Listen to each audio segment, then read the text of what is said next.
right now we have with us our next speaker, which is Mr. Euripides Bekos. So Mr. Euripides Bekos was born in 1999 and he studied harmony, counterpoint, the fugue, concert and band orchestration and piano at the Municipal Conservatory of Larissa in Greece. Mr. Euripides holds a degree in composition, bachelor degree, from the Department of Music Science and Art of the University of Macedonia, and he is also a PhD candidate at composition in the Leeds School of Arts.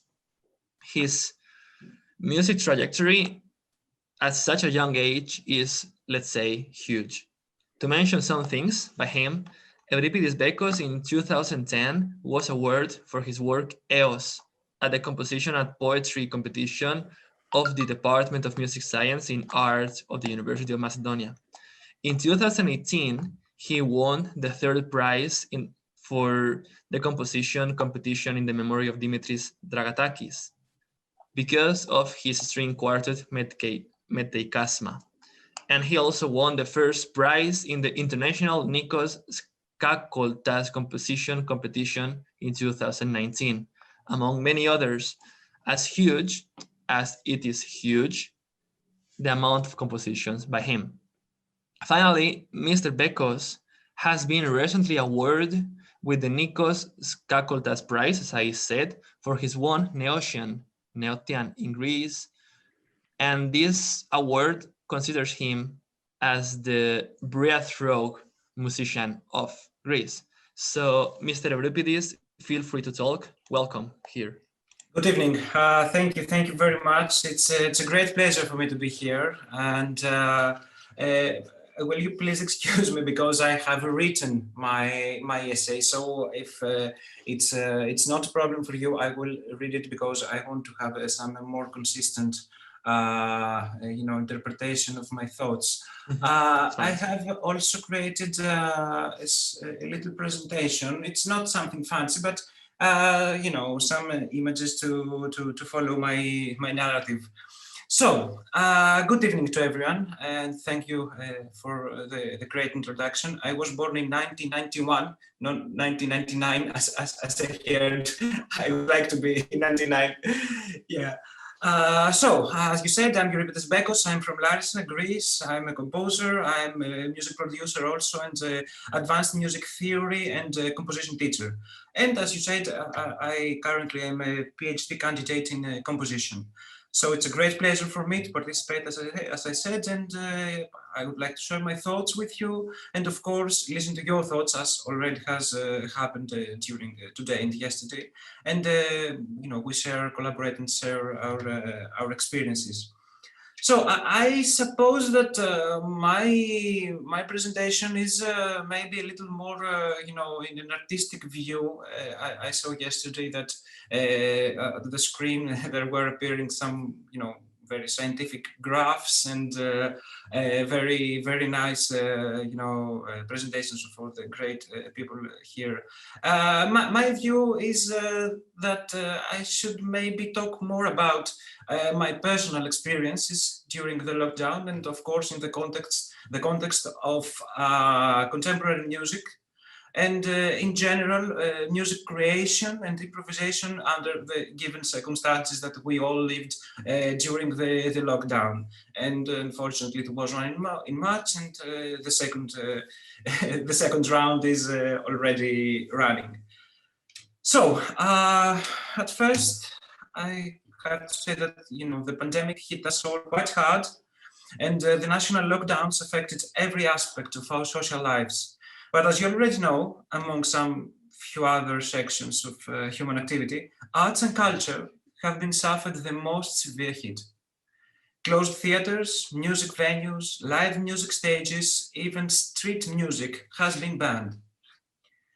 Thousands of musicians of every genre have been forced to flirt with poverty, especially in Greece, because of insufficient financial rescue plans from the government.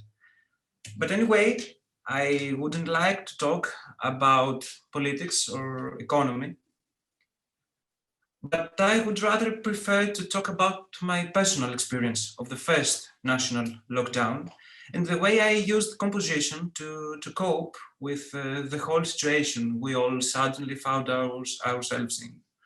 I'm sure that my own experience is maybe somewhat similar to yours and to many others. So please consider this presentation as a brief chronicle of the isolation time under the perspective of a creative artist. You know, here is a fun image. As a composer and a music producer, I believe that this image is quite representative of the lifestyle all composers and creative professionals more or less are following. But living and working under an enforced situation like the pandemic and the quarantine because of that is something that inevitably affects our psychology more or less, and therefore our creative output either reflects that or it deals with it, giving answers to the things that are worrying us. So I would like to tell you two little stories in that context. I would like to talk about two situations that I was faced with during the first national lockdown back in March. The first is about how isolation affected my PhD research. And the second is the process of composing a new piece for chamber ensemble during quarantine. Then I'm going to share some of my thoughts with you, and of course we could discuss after it. So, how the quarantine has affected my PhD research and how improvisation helped the whole situation to move forward. My PhD in composition is about combining symphonic music with electronic sound, and it's called mixed media composition. I will not, of course, get into many details, but quite briefly, the process is somewhat like this. So there is the instrumental part of the composition written in musical score, and then there is the electronic part, which is produced by recording natural sound sources like musical instruments, instrument ensembles, or even sound of various everyday objects. And then, after heavy electronic processing, we come up to unconventional sound results. Specifically, in my research, the main point is to capture and process the sound of medium to large-sized musical ensembles. And then after processing those recordings, we combine the results with the written instrumental parts. Of course, this is a much more complex process than how it sounds like now, but I think that you get the main idea of what am I doing at my research. So this means that we had planned, since when I started the program, we had planned some recording sessions to my studio with fellow musicians in order to record the initial material, but the quarantine overtook us. And here comes the part of the improvisation. I had to improvise some methods of overcoming the obstacle of not being able to record live ensembles. So, after some thought and replanning, a new approach emerged, and we started recording individual musicians when it was possible. Unfortunately, because it is something that we initially thought, recording them via online platforms wasn't an option because of some technical limitations to the sound quality, as you may imagine. So the results were satisfying, and somehow this whole situation will now be reflected on the final output of the final works, that will be composed from now and to the future. So an unplanned turn of the general direction has led us to new, very, very interesting places. And here comes the first realization of which is that improvisation and creativity can overcome virtually any situation, even if this situation is something like the enforced and the mandatory isolation we all unfortunately live in, more or less. So my thought is, I like maybe that to see the isolation, the lockdown situation, this forced situation as a barrier, and as this vertical barrier, and the horizontal arrow shows our lives and our careers till this point. As it's it's very obvious that we hit that wall But my experience, and I suppose that it's something that a lot of people are doing, and is the way that many of us dealing with, is this: through creativity, via improvisation, or even whatever creative methods anyone may have, we can get after, we can trespass this obstacle. And here is the other thought, is that what would happen if this whole situation never happened? From my perspective, as I have discussed with many creative persons I know, it would happen that the question mark shows what would happen if nothing happened, like the lockdown or everything, and how many new ways have emerged and new paths have emerged because of this situation. As you can see, I'm trying to see the whole situation optimistically, and that's my general philosophy. So we come to this question, and the question is, what if this whole thing had never happened? Is the need for creativity under the new circumstances the silver lining around this very dark cloud we are all under? What could we miss if we continued our usual paths? This is one thought. And that's how my first little story ends, about how the whole situation, the whole pandemic situation, affected my process, my research for my PhD. And the second story is about a new piece I composed during isolation, called Elysian. All the days back then, I mean in March, and unfortunately again now, are virtually the same. Not having everyday schedules and important tasks around the clock, and may sound it for some people like a fun idea at the beginning, but I'm sure that it was, and it is, devastating in the long run. Devastating. Many of us may find the idea of staying home quite nice at the beginning, something like prolonged vacation time, given of course that the economical background allowed something like that. So this work, Elysian,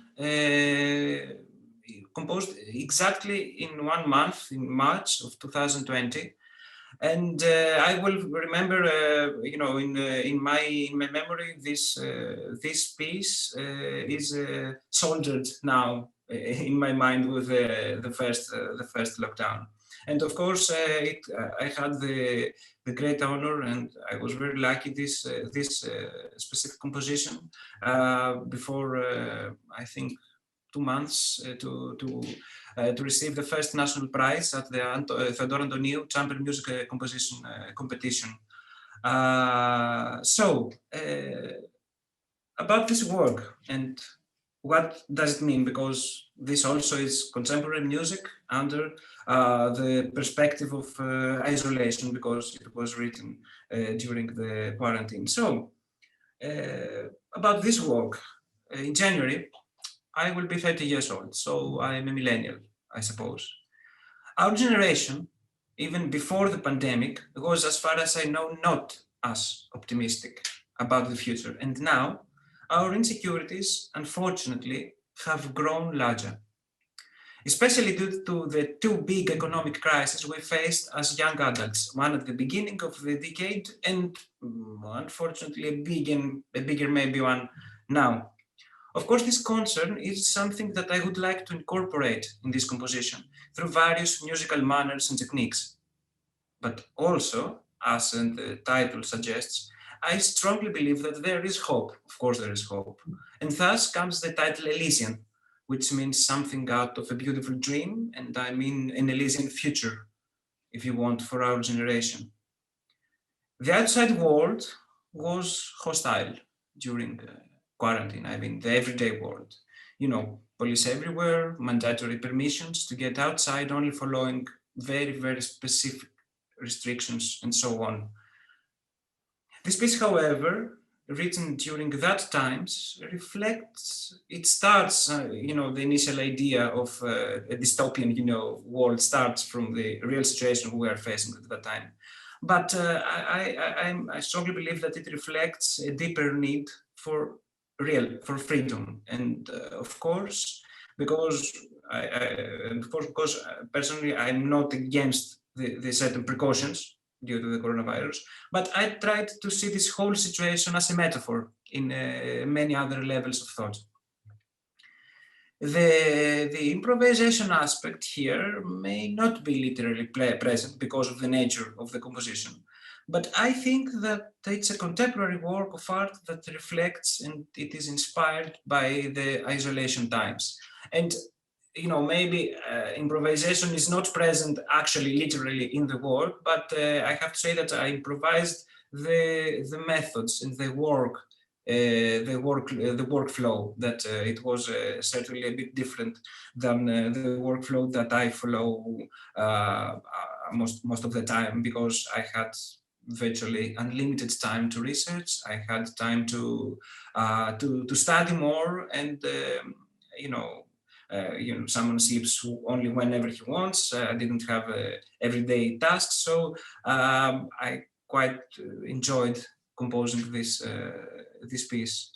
But of course, everything I say now is under the prism that someone has the ability, the financial ability to have such a good time during the quarantine, because I would like to point out that hence I represent also Greece, and especially Thessaly. I think that a lot of really respected musicians and artists are really suffering at the moment. And I just want to point out, because of course the precautions and the measures are against every artistic activity, live artistic activity, which means people gatherings anyway.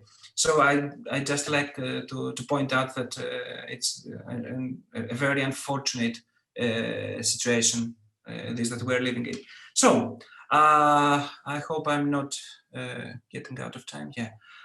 Finally, I have to make a small parenthesis here to show you, because I'm also a music teacher and educator of advanced music theory, harmony, counterpoint, composition, etc.